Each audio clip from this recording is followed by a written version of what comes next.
तो ये था राम की शक्ति पूजा पे गुणवत्ता किसकी रचना है, तो पता लग गया किसकी है, सूर्यकांत त्रिपाठी निराला। अब एक प्रश्न नंबर 11 बना, बुरे समय को देखकर गंजे तू क्यों रोए और किसी भी हालत में तेरा बाल न बांका होए। क्या बताया मैंने, बुरे समय को देखकर गंजे तू क्यों रोए और किसी भी हालत में तेरा बाल न बांका होए। तो बाल बांका होना एक मुहावरा वगैरह, तो लेकिन यहाँ यानी उसके बाल को कोई भी कुछ नहीं कर सकता। अब जब गंजे के बाल ही नहीं है, गंजे के बाल ही नहीं है, तो इसमें इन्होंने पूछा है कौन सा रस है, कौन सा रस है। तो जो रस, एक रस के लिए मैं दोहा मैं बता दे रहा हूं, उनके स्थायी भाव आ जाएंगे, सुनिए मेरे, स्थायी भाव आ जाएंगे उनके, रति स्थायी भाव का साथी रस श्रृंगार, यानी रति स्थायी भाव का साथी रस श्रृंगार, यानी रस का जो स्थायी भाव कौन सा हो गया, रति। तो एक दोहा टाइप का है, रति स्थायी भाव का साथी रस श्रृंगार, हास्य हास के साथ में उत्साह वीर का प्यार। उत्साह वीर का प्यार यानी उत्साह जो है वो वीर रस का है, और हास्य हास के साथ में जो हास्य रस है उसका जो स्थायी भाव क्या हो गया, हास। क्या हो गया, हास। तो इसमें जब मैंने पढ़ा था, पूरे समय को देखकर गंजे तू क्यों रोए किसी भी हालत में तेरा बाल न बांका होए, तो हंसी आ गई थी। क्या थी, हंसी आ गई थी। तो इसमें जो था 11वें वाले में कौन सा रस था हमारा, प्रश्न नंबर 11 में क्या था हमारा, ये यहाँ प्रश्न लिखा है हमारा, ये वाला 11, इसमें जो था हास्य रस। कौन सा है हमारा, इसका सीधे उत्तर लिख देते दे रहे हम, हास्य रस। कौन सा रस है, हास्य रस। उसके बाद सर जैसे ऐड करके ही तो बोलेगा नेक्स्ट को, ऐसा बोलेगा तो ये गायब हो जाएगा।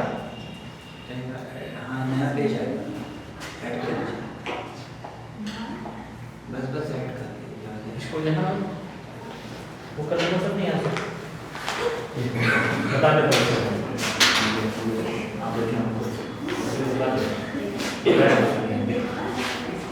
कौन सा प्रश्न था हमारा, तुमने बता दिया था, अच्छी बात है।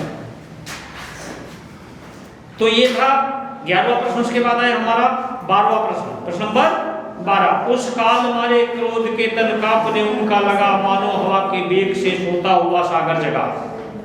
सुन लो दोबारा से फिर से, क्या बोला मैंने, उस काल के मारे क्रोध के तन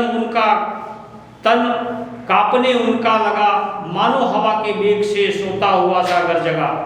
हवा के वेग से सोता हुआ सागर जाग जाएगा नहीं।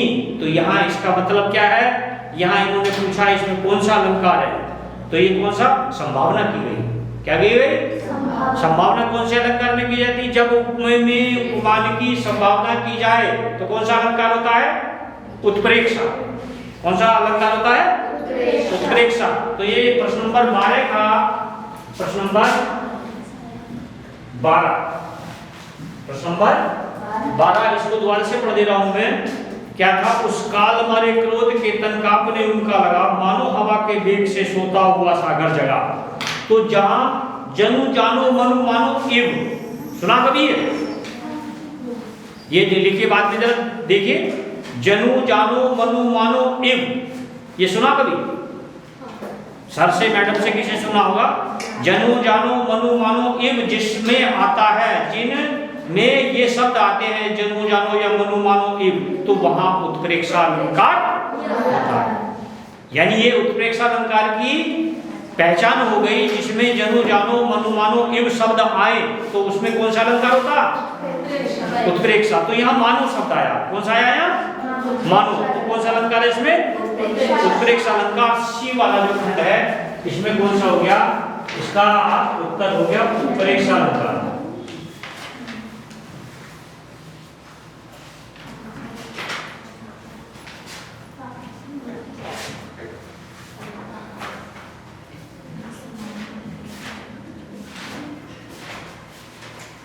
इसके बाद प्रश्न आया 13वां, कौन सा प्रश्न आया, प्रश्न नंबर हो गया 13 में क्या कहा, 13 में कहा, नील सरोवर श्याम तरुण अरुण बारिश नयन, कराऊं सोमम उर्धाम सदा क्षीर सागर शयन। इसमें हमें बताना है कौन सा छंद है, कौन सा छंद है। दोहा छंद को जानते हैं क्या आप लोग? दोहा छंद में कितने चरण होंगे? 4। पहले और तीसरे में क्या क्या होगा? 13-13 मात्राएं। पहले तीसरे में 13-13 और दूसरे और चौथे में 11-11 मात्राएं। लेकिन इसके विलोम में सोरठा, इसके विलोम में क्या होता? सोरठा। क्या होता? यानी पहले और तीसरे चरण में 11-11 मात्राएं, दूसरे और चौथे चरण में 13-13 मात्राएं होती है, वहां सोरठा होता है। कौन सा छंद होता? सोरठा। तो ये जो आया है हमारा, ये सोरठा छंद है। कौन सा प्रश्न है हमारा? 13 का सोरठा उत्तर है। प्रश्न नंबर 13 का उत्तर कौन सा है? सोरठा छंद।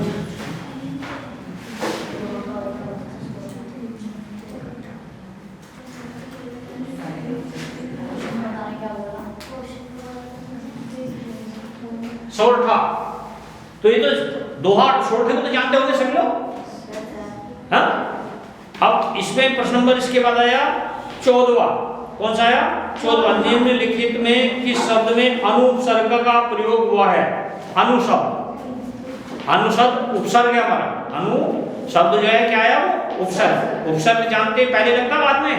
पहले। शब्द के पहले में उपसर्ग लगता है, बाद में प्रत्यय लगता है। बाद में क्या लगता? प्रत्यय लगता। तो उपसर्ग में जो हमारे शब्द आया अनुकरण, अनुशासन, अनुतीर्ण, अनुवाद। तो जैसे अनुकरण यानी अनु माने पीछे, करण माने चलना। अनुकरण का मतलब क्या? पीछे चलना। तो इसमें भी अनुपसर्ग हो गया। अनुशासन, शासन माने जानते हैं, शासन माने एक तरीका हो गया चलने का। अनु माने उसके यानी नियम के साथ चलना, अनुशासन आ गया। अनुतीर्ण, उत्तीर्ण का जो होता है उसमें अनु लग गया, अनुतीर्ण हो गया। लेकिन जो अनुवाद है, अनुवाद में हमारा क्या होगा? इसमें उपसर्ग अनु नहीं है, ये बताना है इसमें। तो ये कौन सा प्रश्न नंबर आ गया? इसमें अनुवाद में अनुपसर्ग नहीं है। अनुवाद में अनुपसर्ग, अनु उपसर्ग नहीं है।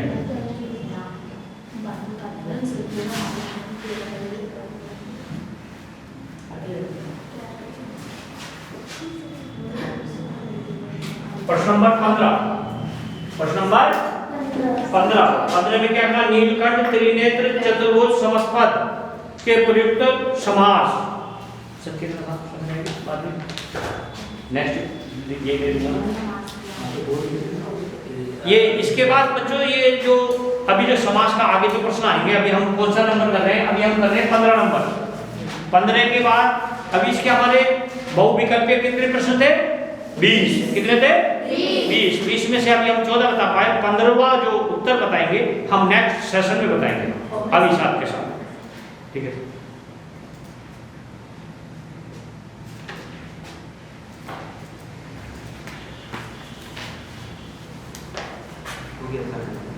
तुम लोग ये तो यहाँ पढ़ा रहा हूँ, सामने आ रहा ना तो शुरू तो लगेगा सब बहुत ही, और जब बातें आएंगी ना बड़ा आनंद आएगा। शुरू में लगेगा क्योंकि जैसे मैं देखता हूँ ना, मैं किसी को जब हंसते हूँ बच्चे को, जब हंसी की बात आएगी, जैसे वो हमने वो वाला रस बताया गंजे वाला, तब तो सभी को हंसना, तब तो क्या करना है?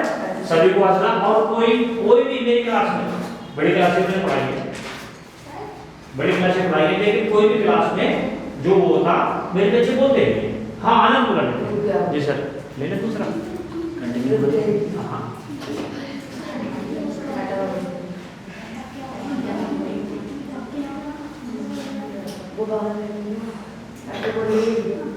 Sir video